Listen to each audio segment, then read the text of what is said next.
The reason why we wanted to speak to you because your wife's friends, her family, you are very concerned about her because she's missing. What happened in the house? Tell me about it. Sitting across detectives is 22-year-old Linwood Smith, a Fort Bliss Army specialist and a man whose wife has been missing for the past week. He believes that he has planned out a murder that no one will ever catch on to, but these detectives are much, much smarter than he realizes. Mr. Smith, we've been doing this a while, okay? I'm a very trained investigator, and my partner is too. Because they know exactly what Linwood has done, from Google searches to hide Karika's murder, to what was going on behind closed doors. And using it, they are about to trick this monster into telling them everything. Mr. Smith, where's your wife right now? Where is she? You stole everything I tell you. It will be the God, it's true. I had it all planned out, man. I wanted to go to China. I wanted to go to Paris. I wanted to just travel, man. On Tuesday, June 2nd, 2020, a woman named Mackenzie from Florida called officers all the way in Texas and reported her sister Karika Robinson missing. According to her, she had last heard from Karika on May 29, 2020. Officers immediately went to Karika's house to follow up on the report. Her husband, Linwood Smith, an active-duty U.S. Army soldier, was living inside the home with Karika nowhere to be seen. Though he initially hid inside and refused to cooperate, he came down after a while and began speaking to officers, raising a number of red flags. Linwood claimed he hadn't been staying at the house for that long. Rather, according to him, he'd been living with a friend for the past 3 weeks and had just stopped by today. But inside, the dogs were well fed, watered, and their urine had been cleaned up. So who exactly was taking care of the home and the dogs, if not Linwood? Considering that he was the only one who had free access to the house besides Karika, something was off. Linwood was in no way acting like the concerned husband he should have been, not to mention his story about the house, which reeked of suspicion. Before long, he is brought in for a simple interview as detectives try to locate where Karika is and what has happened to her. And before anything, they also make him submit his phone for a forensic analysis. Okay, Mr. Smith, we want to talk to you. Earlier, I met with you when you were speaking with Detective Jimenez. And, obviously, your wife, she's missing. Yes. Don't know where she's at.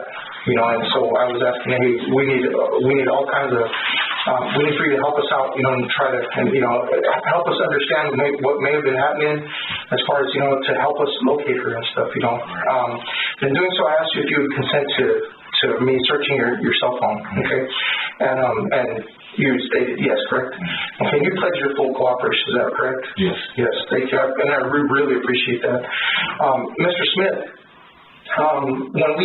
when I looked through your phone and I searched through your phone, there was some stuff that was on there that we do have some questions about. Okay, you can understand that sometimes different things happen with regards to our investigations, takes different places and stuff. Okay, all right. I understand that there's been a tumultuous relationship between yourself and your wife. We just want the truth about what's been going on. Okay, all right. You and I both know. As far as what's on the phone. Okay, all right. Can you take me from the beginning as far as what happened to your wife? So you mean like relationship-wise? Well, yes, sir. Okay, so pretty much our relationship is not going well. Okay. And we've pretty much been separated. We're going through a divorce right now. Okay. I don't trust her. She don't trust me. I do have things that I've, done, and I'm pretty sure she does too, like talk to other guys or whatnot. Sure. That's pretty much what's going on. She has a lot going on, like problems with the guy Anthony I told you about, detective, our relationship, things at work or whatnot. There's just a lot on her mind. Yeah, I can understand. Man, I don't know. Me and her, we're just not going too well, so we just been separated. Okay. Mr. Smith, I don't want you to lie to us. I don't. And I'm not good. All right. Well, let's hold off on that for a second, okay? Because you haven't been lying to my partner, okay? There's evidence, on your phone that says that you know more about your wife's disappearance. Okay, will we agree to that? As far as what? What happened? I mean, can we agree to that? We can. Yes. I do know that she left. Okay, tell me about it, because, and don't lie to me, all right? She did leave. And you know how she left. Mr. Smith, we've been doing this a while. Okay, and I'm a very trained investigator. Okay, my partner is too. Everybody that works in this office. I don't want you to think that we don't know the answers to some of the questions that we're asking you. You know what I'm saying? What happened then? I know that there's problems between you and your wife. I know that. You know? I can relate to it, in fact. Right? Tell me what happened. I mean, there might be a reason for this. And I know that this can seem like it's a little uncomfortable to talk about. But tell me the truth. By this point in the interview, digital forensics on Linwood's phone have already started revealing a list of suspicious Google searches made around the time Karika went missing. Most notably, what happens if police can't find a missing person? And can police trace a bullet to a gun? Totally the kind of searches a worried husband with his wife missing makes, right? To make matters worse, he wasn't even the one to make the initial missing persons report. It was Karika's sister. Armed with all of this, officers decide to pressure him until he reveals exactly what he is trying to hide. Tell me what happened then. You know, I mean, take me there. What happened there?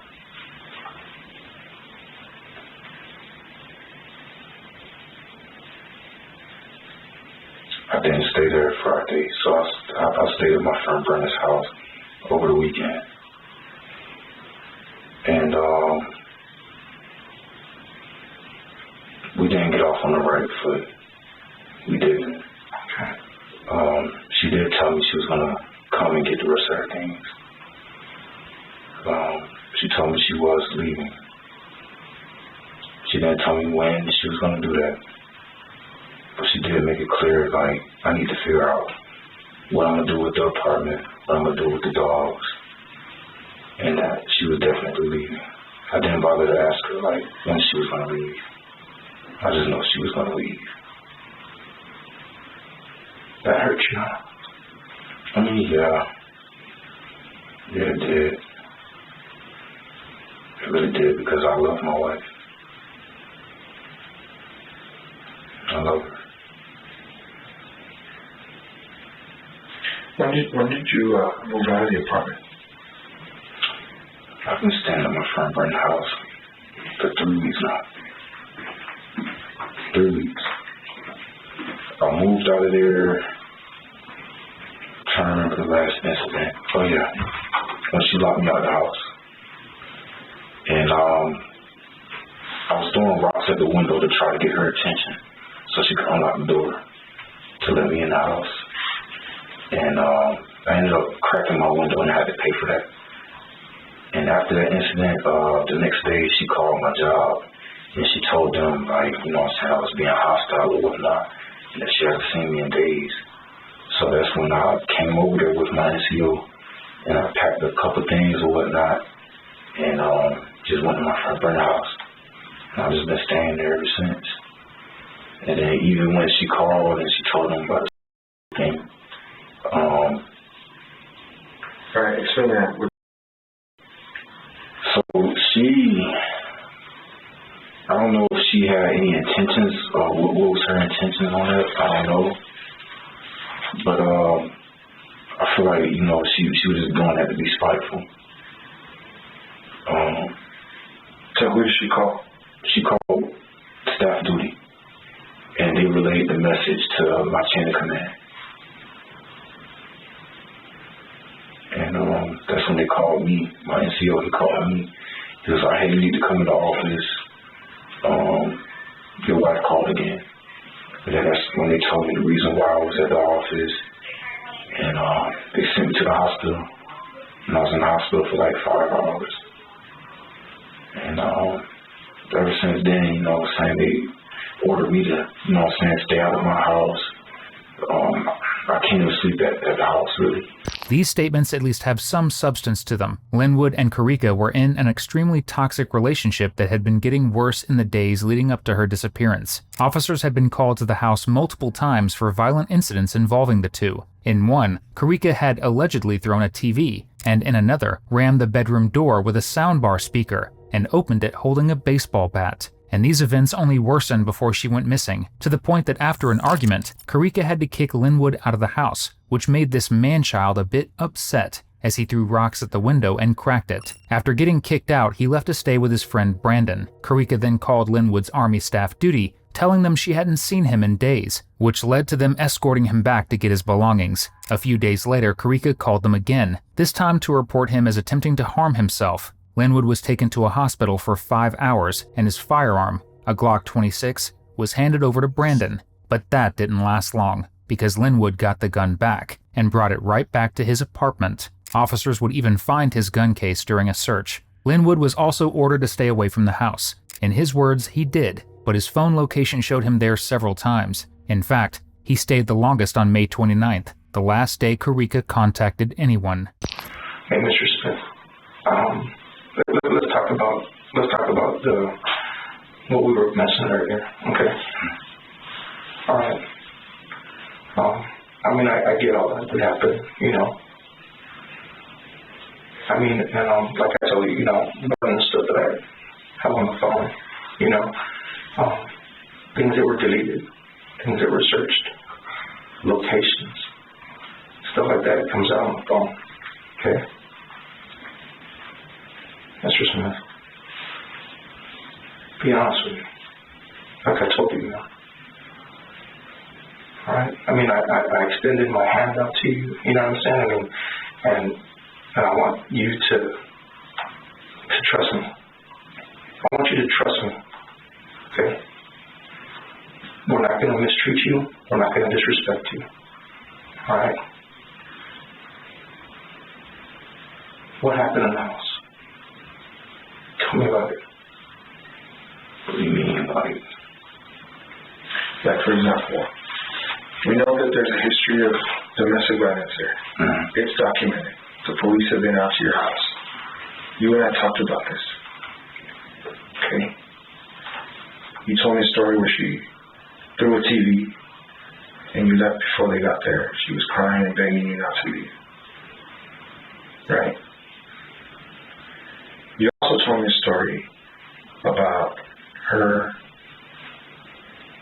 getting a speaker and,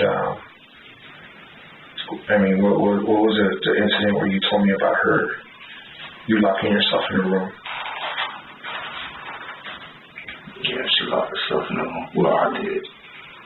I locked myself in the room, and she threw the speaker through the through the door. She threw the speaker through the door? Mm-hmm. What kind of speaker was it? Soundbar. It's a Samsung soundbar. Mm-hmm. And she put her hand through the door and unlocked it. And she opened it up, and she had a baseball bat in her hand.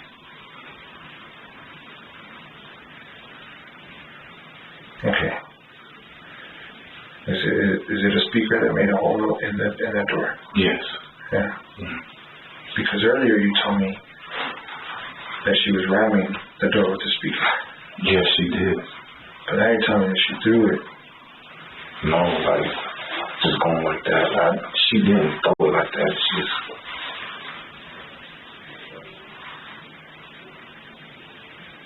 Lynn, and we've been talking all day.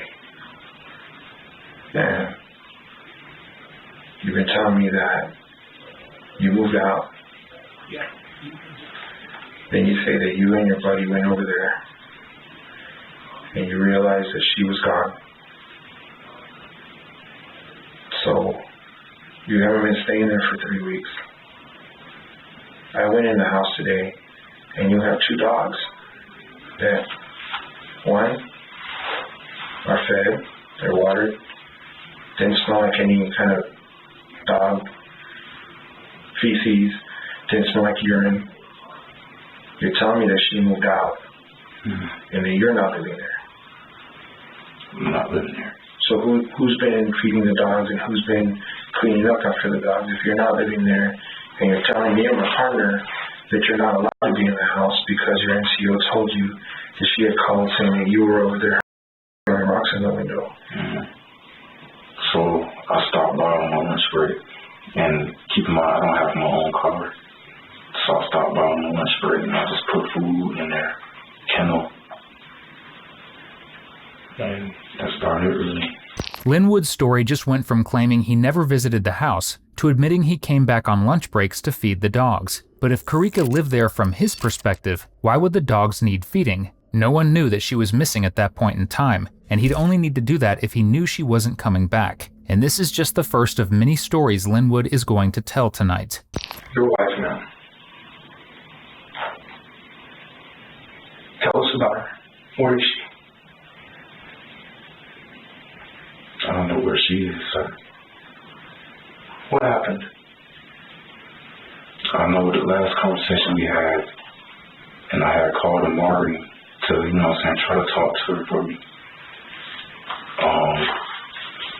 And I told him, like, hey, man, I'll pay you, man. Just talk to her for me. And we had got into it. And she was pretty much telling me, like, hey, like, you need to figure out what you're going to do. I'm not staying here. And I had called Amari and I told him, like, please talk to her for me, Just talk to her. Because I don't know what to do. Okay. And he did that. He told me he had called her. He talked to her. And then? And that's pretty much it. I called my friend Brandon. I told him, like, hey, man, just come get me, man. Just come get me. Because pretty much, that's where my stuff is. I have a lot of stuff in there. But I have a lot of stuff in his house because I've been living in his house. Mr. Smith. Mr. Smith, where's your wife right now? Where is she? Can you take me to her? I can't take you to her. I don't know where my wife is. Where is she? Where is she? I don't know. What happened? We got into a fight. And I left. And I know she left too because when I got back, all of her things were gone. Mr. Smith, that's not what happened. That's not what happened. That's not what happened.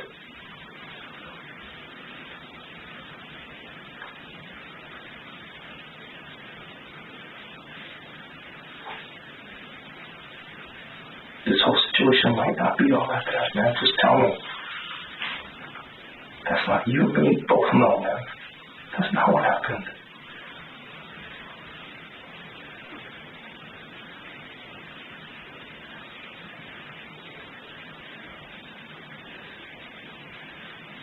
Then if things got out of hand, if things got out of control, and something happened, and you panicked, those things are part of those domestic outbursts that couples have. Okay? You're squared away down, man. You're in the Army, you have your shit together. So, you and I both know that mistakes happen. And sometimes when we make a mistake, it's hard for us to admit to the mistake, which is probably why you were freaking out. Probably why Brandon said, my buddy called me, he's freaking out. It's probably why you were at the apartment because you were in your own mind, in your own conscience, trying to figure out what to do, whether to tell us the truth or whether to tell us the story that you're telling us right now, which we all know, men, that that's not the truth. Mr. Smith, I think there was some mistakes that were made. In fact, I know that there was. Okay. Can we agree to that? Yeah. What happened with your wife? What happened with her?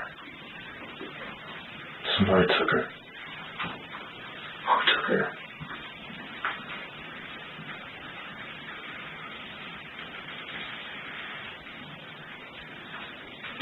I don't know the guy.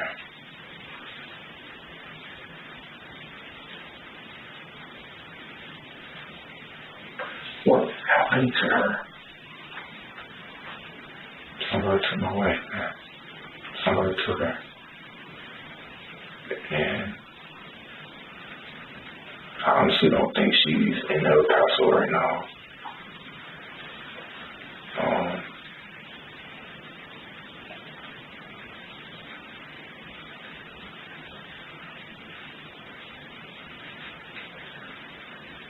What happened to her?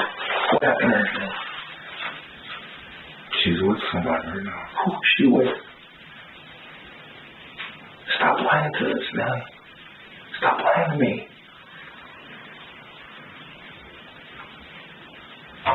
I mean, we're going from one end of the spectrum to the other, man. You know what I'm saying? We are. I mean, I'm trying to, let's make this whole situation a little bit better. Take me to her. Take me to her. Can you do that? Just take me to her, man.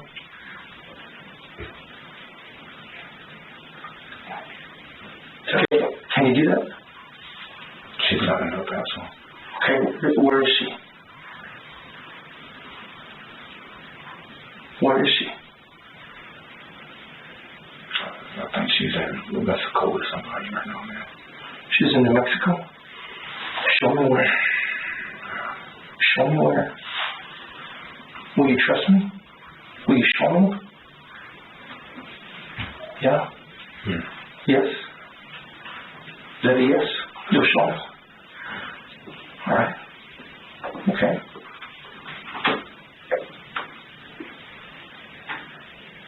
What happened? What happened, man?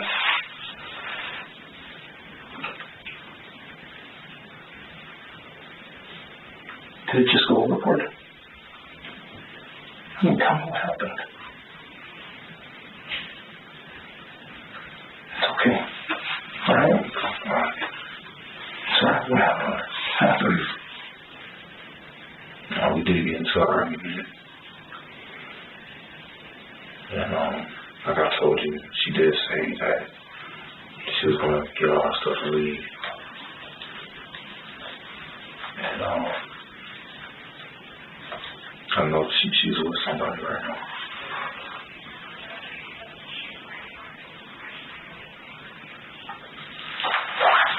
Yeah. Yeah. When did this all happen?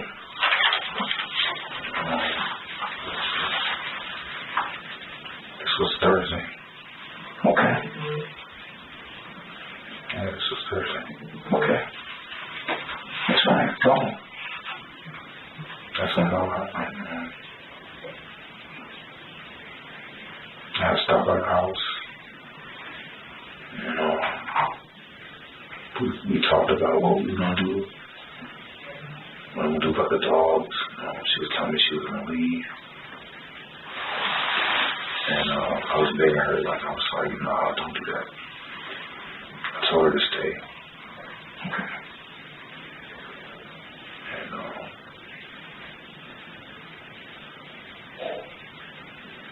she didn't want to stay. And there was nothing I could do about that. I couldn't force her to stay.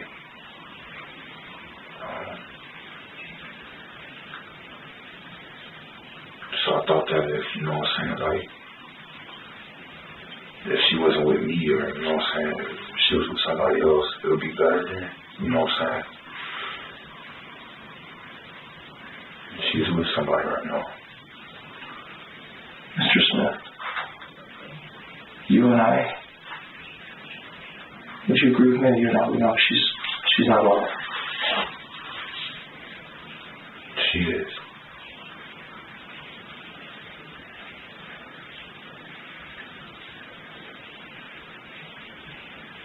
What happened? Tell me more about what happened.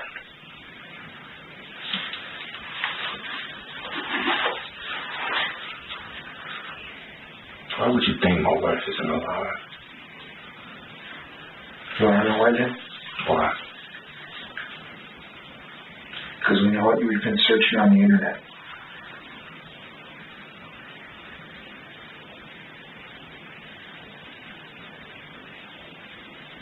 Then, be honest with us.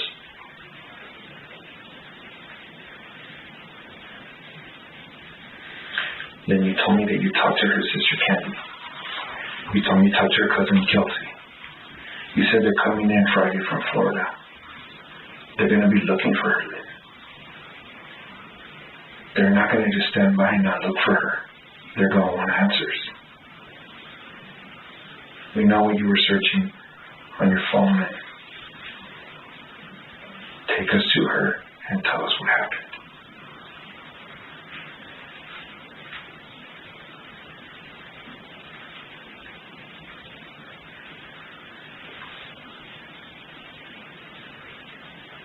She is alive. She is. She just not enough, that's all.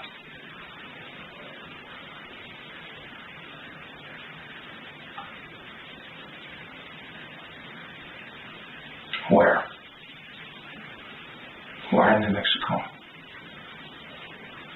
Albuquerque. Albuquerque. Albuquerque, New Mexico.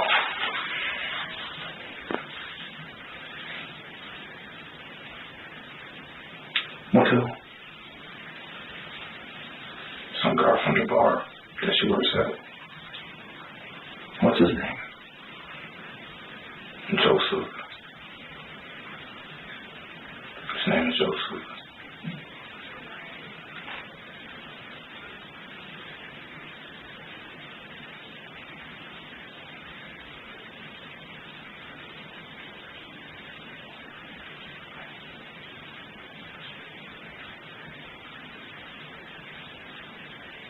Smith, that's not what your phone tells us.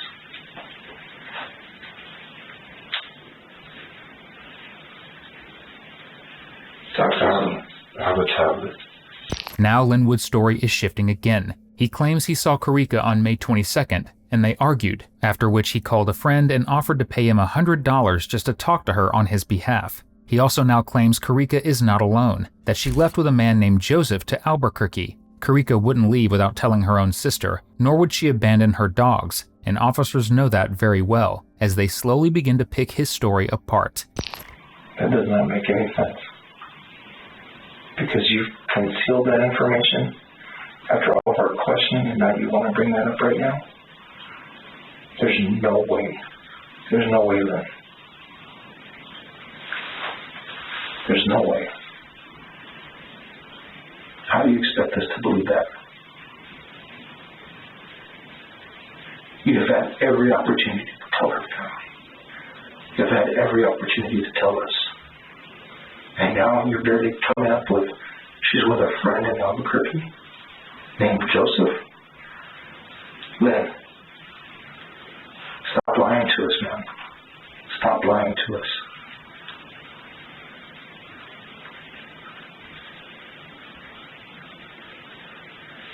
Where is she at?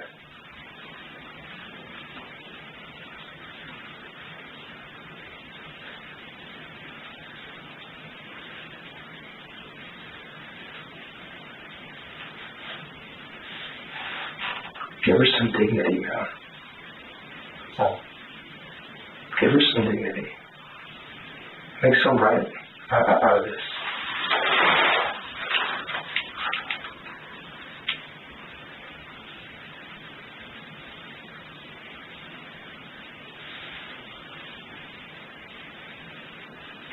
to her. Show us. Be honest with us.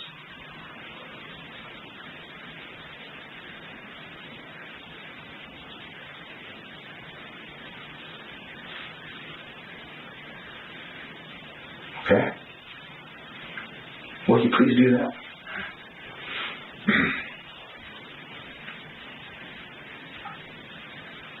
We've all made mistakes now. Take me where she's at.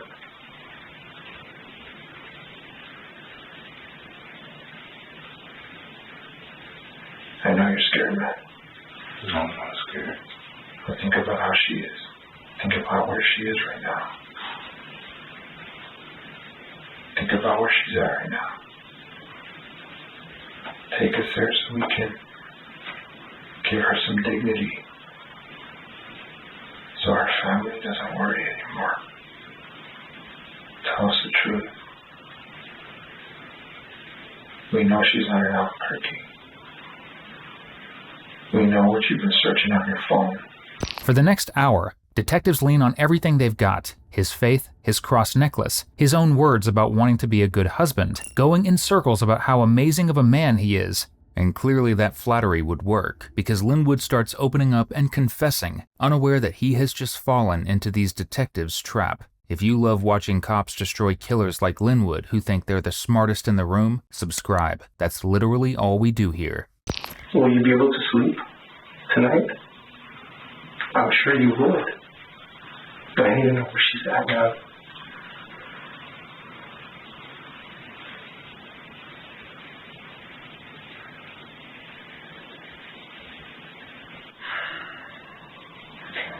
We'll start over. Everything I tell you will be the God honest truth. Okay. I mean, that's what you've been wanting. Let's start over. I got off work and I picked up a bottle of Jack and Honey. And she did come by the house.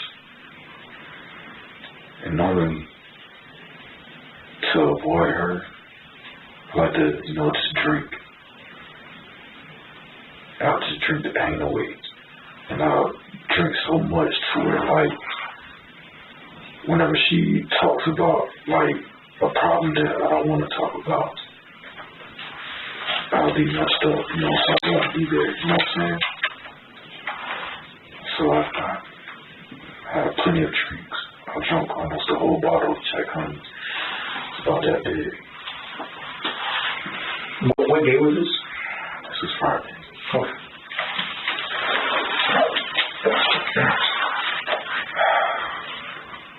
I remember saying to her, I'm going to check the mailbox. And she was like, I'll come with you. But when we get back, we need to talk. In the back of my head, I was thinking, just tell her, no, we'll talk another time because I'm drunk. I said, I don't want to talk about this right now. But I didn't say nothing. I checked the mailbox. There was nothing in there. We're walking back to get up there. And I get back in the room. And she told me to turn the TV off. Because I sat there and I was watching the TV. And I turned the TV off. And she sat up and I sat up. She looked at me. She was like, okay, so, definitely I'm leaving. And you need to figure out what you're going to do about the dogs. You can sell them. I don't care. I'll pay the light bill one last time. And from that, so you're on your own. I'm definitely leaving. And me, I've been fighting for my marriage. You can look through my phone already. I've been fighting for my marriage for a while. And I always had doubts that, it wouldn't work out. So I would look at things to try to get my mind off her. I would listen to my family. They'll tell me, hey, forget about her, man. You know what I'm saying? There's plenty of other women out there. But that's not the case, man. It was something about her that I just couldn't let go. So we're sitting there talking. And after she's finished, that's when I poured my heart out. I broke down crying to her. And I was begging her, please, Penny, do not leave. You know what I'm saying? Like, let me change. Let me show you that I could do better. You know what I'm saying? I know I made a lot of mistakes. I know I haven't been the best husband. Please just let me make it right. And she was like, I don't have to listen to this bullshit. And I'm drunk, you know what I'm saying? But I could still kind of like, you know, I could pour my heart out. Like, I was telling her really how I felt and I meant it. And she wasn't listening. So I left the room. And I called his father. His name in my phone is Lloyd. And I called him. I said, hey, man, it ain't working out for me and my wife, man. I'm drunk. You know what I'm saying? I apologize. But please hear me out. I need your help. And he was like, well, for one, you know what I'm saying, you're drunk. Maybe she don't take you serious. Maybe that's the case. And I was like, yeah, you're right, man. I'll talk to you later. You know, I'm drunk right now. He was okay. And I called another person. No. I texted another person. Omari. You already seen the messages. I texted him and I begged him. I was willing to give him money and I did. I told him I'll pay him $100, man. If you could please just talk to my wife for me.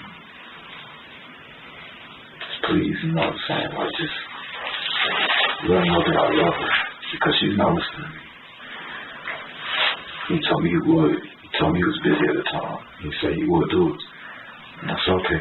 To sum up, he saw Karika on May 22nd, and they argued about the divorce and the dogs. He was drunk off nearly a whole bottle of Jack Daniel's Tennessee Honey and had called his godfather for advice, then offered another friend $100 to talk to Karika for him. But later, when he went back to the bedroom, things began to escalate. So I'm laying down in the other bedroom, and I got up. I don't know why I got up, but I did.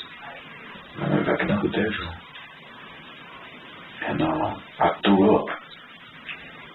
I threw up on the side of the bed, and I looked at her. She didn't do nothing about it. You know what I'm saying? She didn't say nothing. It was like I didn't matter no more. And I begged her, like, please, you know what I'm saying? Please go get me a bottle of water. She was like, you can go get your own damn bottle of water. And that shit hurt, man. And I was like, please just go get me a bottle of water. She did. She threw it at me. You know, I was drinking it. You know what I'm saying? I was hurt. My feelings were hurt, man. And I remember she started playing her music on her phone real loud. And I told her, like, turn this shit down, please. I told her to turn it down. You should have like, it's not bothering you, like, you know what I'm saying? I don't care. And she was singing out loud and I couldn't go to sleep. I just couldn't. I tried to go to sleep, but I just couldn't. So I was like, come on, like, please turn it down, you know what I'm saying? She refused to do it. So I left again. I left out the bedroom again. And I sat in that other bedroom for a minute. I just kept getting up. I just couldn't still. And when I went back into this, I got on my hands and knees. And I pulled this cross that's on my chest. And I started praying.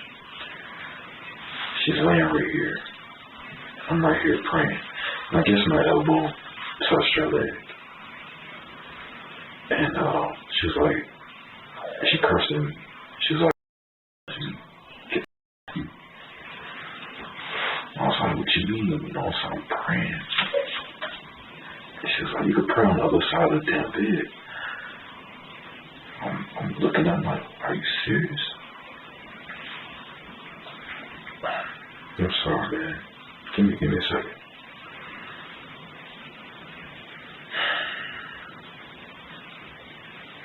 He's gonna take it easy.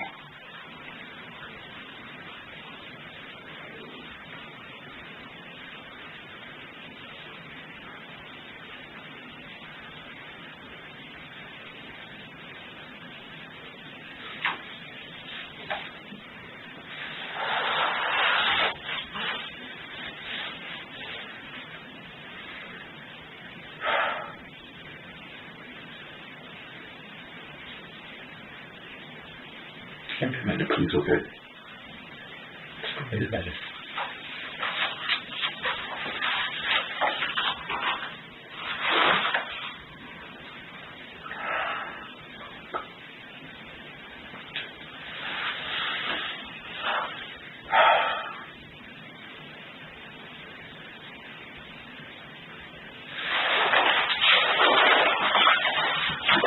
She was like, don't touch me. Go on the other side and pray. And I did it. On the other side, and I prayed. And I got back in the bed one more time. She turned her music up again. And she just started singing real loud. I told her, I was like, just get out this room, you know what I'm saying? Like, just go. Get out the house.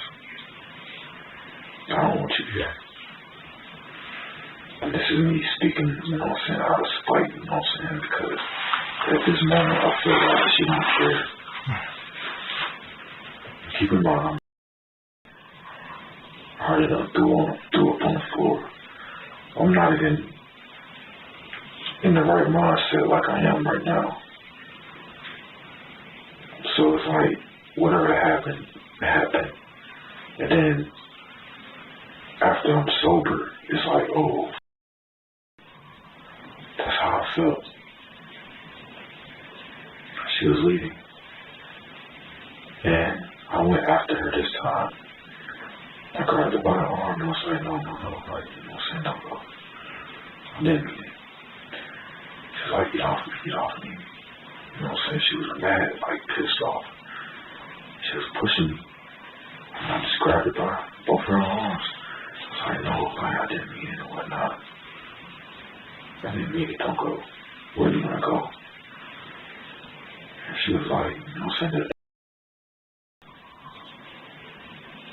She said, don't concern you. You know what I'm saying? I'm leaving, I'm done with you.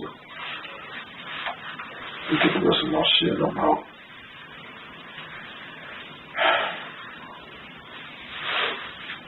You know, just going back and forth, man. Just back and forth. I'm trying to keep her in the house. I'm trying to keep her from leaving.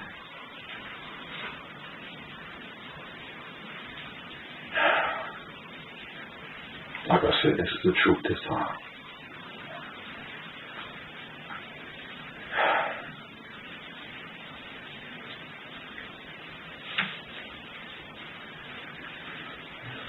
Going back and forth, so we're getting a little physical. She said, you know what? She went inside the kitchen. She pulled down the dishwasher. She grabbed this big knife. It's a purple one, and I still have it. It's a purple knife in that dishwasher right now. She pulled it out. And my heart just started fucking racing. You know, I was thinking, I was like, what to do, man? I didn't know what to do. I thought she was gonna hurt me.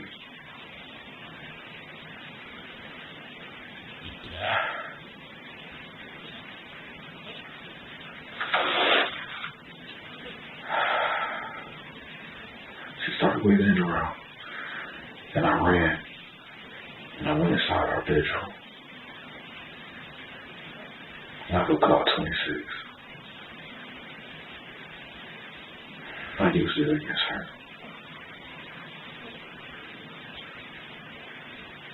To protect me.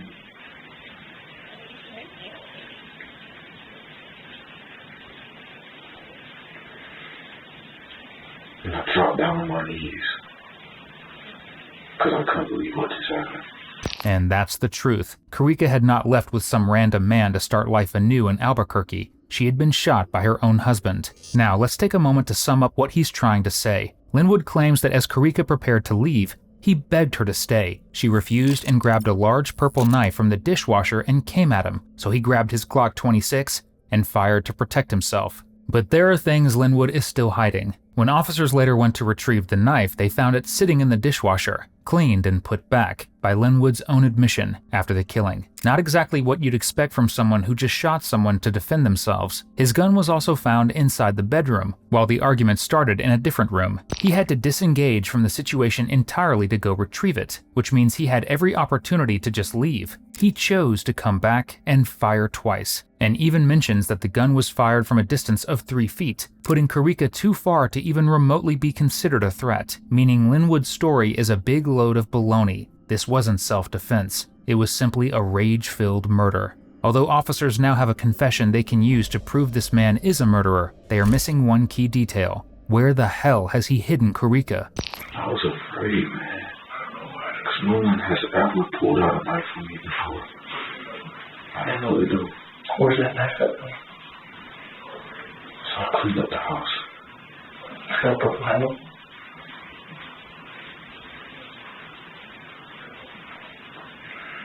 What color is it? It's purple. Where's the gun at? It's in Vernon's house.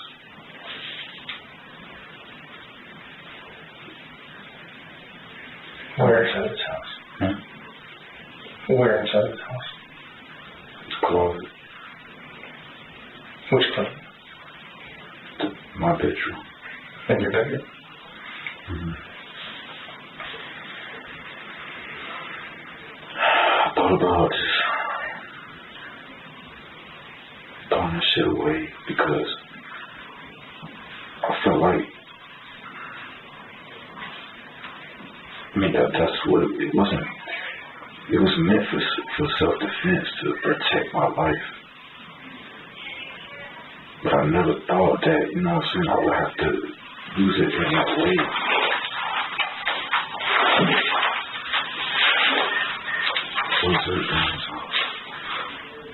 Where's she at?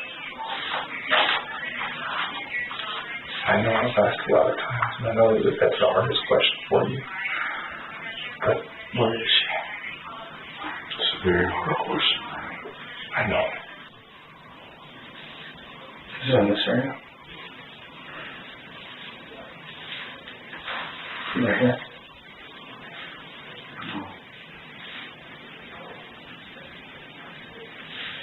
Just not sure she's out of it.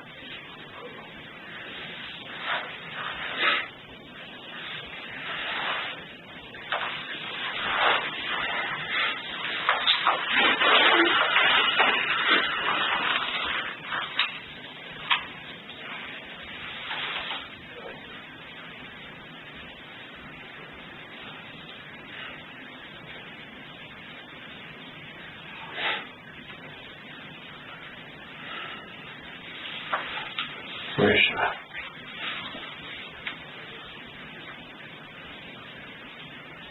Those are the apartments.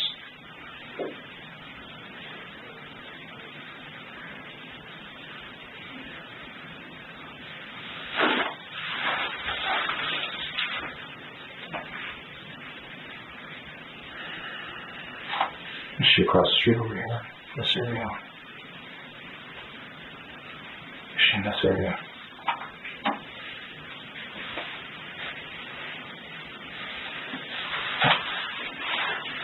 Where's she at?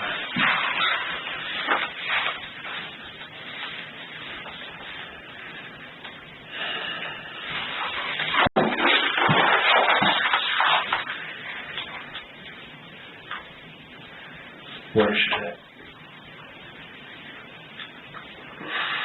The detective's patience pays off, because after this, Linwood hands officers a key. one that leads directly to Karika.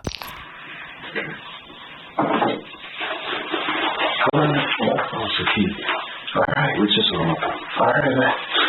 Yes. I'm sorry, we just kind of got a little frightened. That's all I want to clear. As far as scared to go. Joe will never do that. I believe you, but that's just my instinct. Gotcha. What are you going to show me? Give me the keys, please. Okay, but take this off. this key? Okay. Here you go. And then?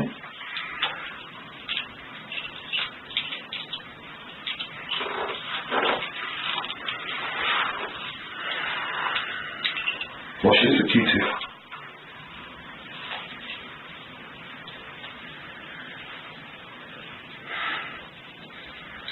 Can you get it there, please?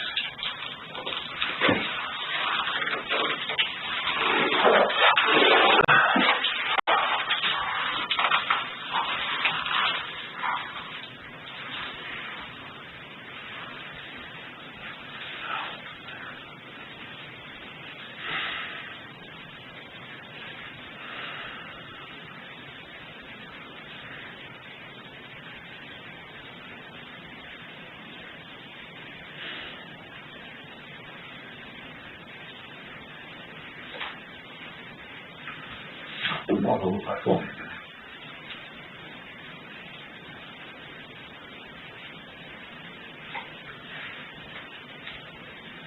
The model of my phone. Are you giving out the keys? Is she in the storage unit, or then is it in the storage unit next door? Is that where she's at? The storage facility that's next to the apartment? So she's at the apartment storage? Yes? I can hear you, yes?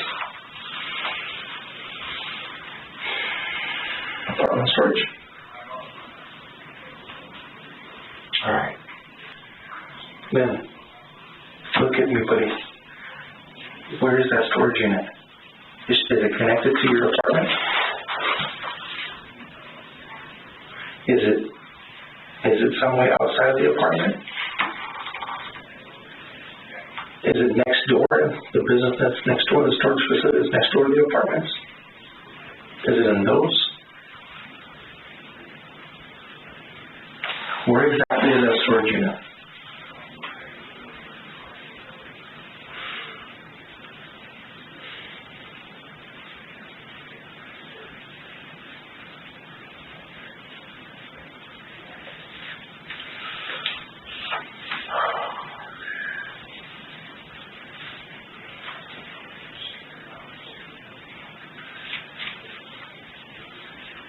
Then what? You made a claim of self-defense. She attacked you with a knife. You told us with Glock 26. The pistol is over at Brandon's house. We need her body because we need to be able to see from that perspective. Okay? I know that that's been the hardest part for you, but we have to get to her for the investigation. Okay? You've made a claim of self-defense. Okay? You made a claim that, that she had a knife. You also told us that you shot her in the head. We need her body. We need to be able to look at her from that perspective. Don't conceal her. Now, can I bring up my map and can you show me, or would you prefer taking this out? And you don't even have to stay. We'll just point in the direction. We'll do the rest. Okay? What's your dad's phone number?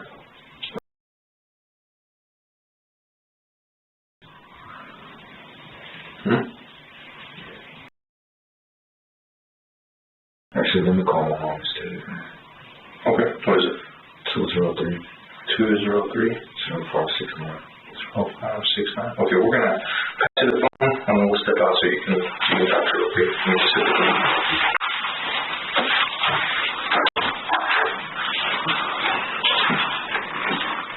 Moments after this interview, officers retrieved Karika's body from inside one of the apartment complex's storage units. She had been wrapped in Walmart-purchased bedsheets and hidden underneath Linwood's military-issued gear. 5 years later, Linwood stood trial for Karika's murder. In July 2025, a jury found him guilty of first-degree murder, but also found that the killing happened under sudden passion. Under Texas law, that drops the punishment from a first-degree felony to a second-degree felony, capping the sentence at 20 years instead of life. And this is exactly what Linwood was sentenced to, 20 years in prison. We hope you enjoyed today's video. 85% of our viewers aren't subscribed, so if this is the kind of content you come back for, just hit subscribe. It's the single biggest thing you can do to support the channel. If you want to keep watching more, check out one of the most intense cases we've ever covered right here, or catch up on our latest upload right here.